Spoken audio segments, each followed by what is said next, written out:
शिव किस जगह पर साथ देते हैं?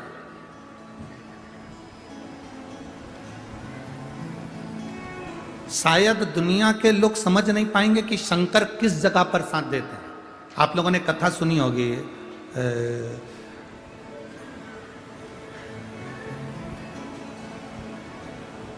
कभी आप लोगों ने कथा सुनी है वो केले के पेड़ की? यहाँ केले होते हैं क्या?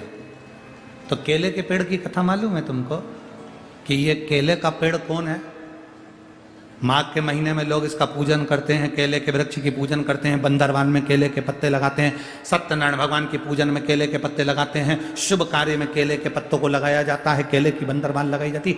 क्यों? दुर्वासा ऋषि भगवान शिव की भक्ति में लीन रहते थे, भगवान के भजन में लीन रहते थे।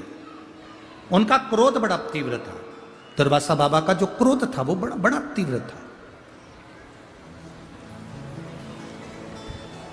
क्योंकि शिव के क्रोध का एक अवतार है दुर्वासा ऋषि। और दुर्वासा बाबा जब क्रोध में लीन रहते थे, उसी समय पर ऋषि अमरीश की बेटी थी कदली। बेटे से कर दे, ठीक है। पर ऋषि अमरीश को लगा कि मैं अपनी बेटी कदली का विवाह अगर दुर्वासा ऋषि से कर देता हूं और इसको इतना गुस्सा आता है, इतना क्रोध आता है, तो मेरी बेटी को कितना कष्ट भोगना पड़ेगा, कितना दुख भोगना पड़ेगा। हर बाप को यह सोचना चाहिए। बेटी का विवाह करने वाला पिता पेट्रोल पंप मत देखना, गाड़ी मत देखना, बंगला मत देखना।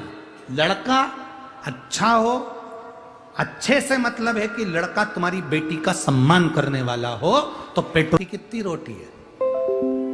तुमने उसका पेट्रोल पंप देखकर शादी कर दी, बंगला देखकर शादी कर दी, तो क्या बेटी रोज पेट्रोल पंप की पेट्रोल से रोटी खाएगी? कि बंगले में सोने की प्लेटें लगी हैं तो प्लेटों को खाएगी? ना ना ना। अगर बेटी को सम्मान ना मिले तो ऐसी जगह पर बेटी का विवाह करना उत्तम नहीं। सम्मान जहां मिले वहां बेटी को दो। अमरीश ऋषि ने आंत्री बाबा से कह दिया, मैं दुर्वासा के साथ में बेटी को ब्याह तो दूंगा, पर दुर्वासा को गुस्सा इतना आता है, क्रोध, इतना क्रोध। एक बात समझ में नहीं आती, शादी के पहले लड़के और लड़की का संबंध होता है तो लोग कहते हैं हमारी लड़की एकदम गौ माता है, एकदम अच्छी है। लड़के के लिए कहते हैं हमारा लड़का एकदम अच्छा है, कोई बेकार नहीं है। आप किसी से भी पूछ लो, मोहल्ले वालों से पूछ लो, मोहल्ले वालों ने भी कहा अच्छा है, क्योंकि शादी के पहले अच्छा था, शादी के बाद इतना क्रोध कहां से आ गया, इतना गुस्सा कहां से आ गया। दुर्वासा ऋषि का तो मालूम था कि इनको क्रोध बहुत है, गुस्सा बहुत है। ऋषि अमरीश ने शादी करने को तैयारी कर ली, पर उन्होंने कहा दुर्वासा ऋषि से मुझे बात करनी। दुर्वासा ऋषि को बुलाया गया और दुर्वासा बाबा को बुलाकर, दुर्वासा ऋषि को बुलाकर निवेदन करा, मैं अपनी बेटी का विवाह आपके साथ में कर रहा हूं। मेरी बेटी आपके साथ में ब्याह रही है, पर आपको क्रोध बहुत आता है। मेरी बेटी इतना गुस्सा कैसे झेलेगी? मेरी बेटी इतना क्रोध कैसे झेलेगी? राम जी, मेरी बेटी इतना क्रोध कैसे झेल सकती? आपको क्रोध बहुत आता है, मेरी बेटी गुस्सा कैसे झेलेगी? दुर्वासा ऋषि ने कहा आपकी बेटी 100 गलती करेगी, मैं क्रोध नहीं करूंगा, पर 100 के बाद में जब 101वें नंबर की गलती होगी तो मैं बेटी को क्रोध करूंगा।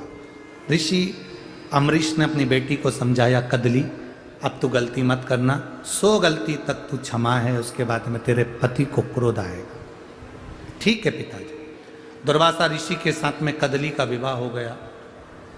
कदली शिव की बड़ी उपासक थी, बहुत शंकर की भक्ति में डूबी रहती थी, शंकर के स्मरण में डूबी रहती थी। ऐसा कोई दिन नहीं जाता था जिस दिन कदली भगवान शंकर को जल ना चढ़ाए। अभी कथा में कहा कि शंकर को चढ़ाया गया जल तुम्हारे कब काम आएगा तुमको भी नहीं मालूम पड़ रहा है, किस जगह पर काम आएगा तुमको नहीं मालूम पड़ा। शिव जी की आराधना करते, तुम्हारा चढ़ाया गया जल कब काम आता है, ये कदली की कथा कर रही है। 100 गलतियां कदली कर चुकी थी और कदली गलती जब एक गलती हुई तो कदली को मालूम था कि 100 गलती माफ करेंगे, तो गलती पर गलती होती गई और दुर्वासा जी माफ करते गए। आज दुर्वासा जी कहीं से आए और उन्होंने अपनी पत्नी से कहा, सुनो कदली, मैं बहुत थका हुआ हूँ, सुबह मुझे जल्दी जगा देना, ब्रह्म मुहूर्त में मुझे अनुष्ठान करना है, मुझे समय पर जगा देना। और कदली से कहकर सो गए। कदली ने कहा ठीक है स्वामी। कदली भी सो गई। कदली की नेत्र ब्रह्म मुहूर्त के पहले खुल चुके थे, कदली आलस के कारण वापिस सो गई। दुर्वासा बाबा जब जागे, सूर्य सिर पर था, क्रोध में आ गए, कदली को श्राप दे दिया। सुन कदली, तेरी 100 गलती मैंने क्षमा करी, पर तूने एक गलती अब 101वें नंबर की हुई है, मैं तुझे श्राप देता हूं कि तू भस्म हो जाए। कदली जलकर भस्म हो गई, राख का ढेर बन गई, राख का ढेर।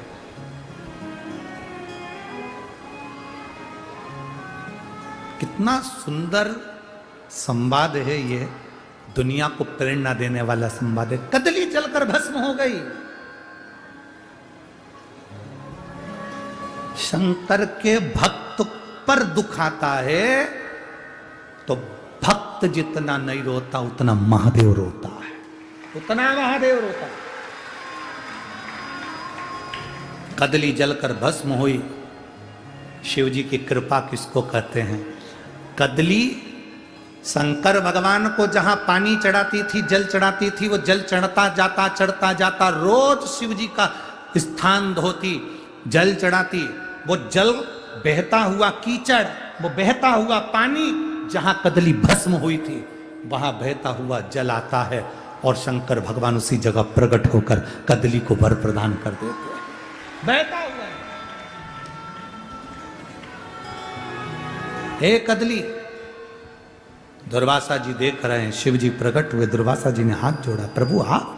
हाँ, ये कदली मेरी उपासक है, शिव को रोज जल चढ़ाती है। आपकी गलती के कारण आपने उसको श्राप दिया, भस्म हो गई। आज मैं उसको वर देता हूं, कदली मेरे जल का स्पर्श तुझे हुआ है, तू केले के वृक्ष के रूप में प्रकट होगी और सारे देवताओं के शुभ कार्य में तू अग्रण्य हो।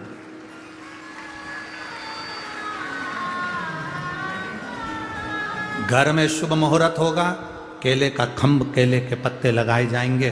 33 कोटि देवी देवताओं की पूजन में, मुहूर्त में, प्रतिष्ठा में, अनुष्ठान में केले के खंभ लगाए जाएंगे। 1000 सोने की थाली, 2500 कांसे का पात्र, 25,000 पीतल के पात्र, पर भोजन का वो फल नहीं मिलेगा जो फल एक केले के पत्ते पर भोजन कराने से मिलेगा। एक केले के पत्ते पर भोजन कराने का फल 1000 सोने की थाली में भोजन कराने के बराबर है। और किस्मत वाले हैं महाराष्ट्र वालों, तुम सब, तुम्हारे क्षेत्र में केले की खेती होती है और केले की सेवा में तुम लगे रहते हो। ये शिव की कृपा। कदली शंकर की वो भक्त है, कदली जो केले के खंभ के रूप में प्रकट हो गई। सुनो कदली, 33 कोटि देवताओं में सत्यनारायण की पूजन, बृहस्पति की पूजन, देवताओं की पूजन तेरे ही पत्तों के, तेरे ही जड़ में, तेरे ही खंभ में हो। कदली स्त्री है, इसलिए केले का जो वृक्ष होता है ना, वो कपड़ों से ढका हुआ होता है, पत्तों से ढका हुआ होता है। हमेशा केले का वृक्ष झुका हुआ होता है, उसमें इतने पत्ते होते हैं कि एक निकालो, दूसरा दूसरा निकालो, तीसरा तीसरा निकालो, चौथा, उसके तने में इतने पत्ते लगे रहते हैं। जैसे स्त्री वस्त्र से ढकी हुई होती है, उसी तरह केले का खंभा भी वस्त्र से ढका हुआ होता है। मर्यादा मर्यादा। आप लोग सत्यनारायण भगवान की पूजन करते, आरती करते, तो उसमें कहते हैं, आरती में गाते हैं,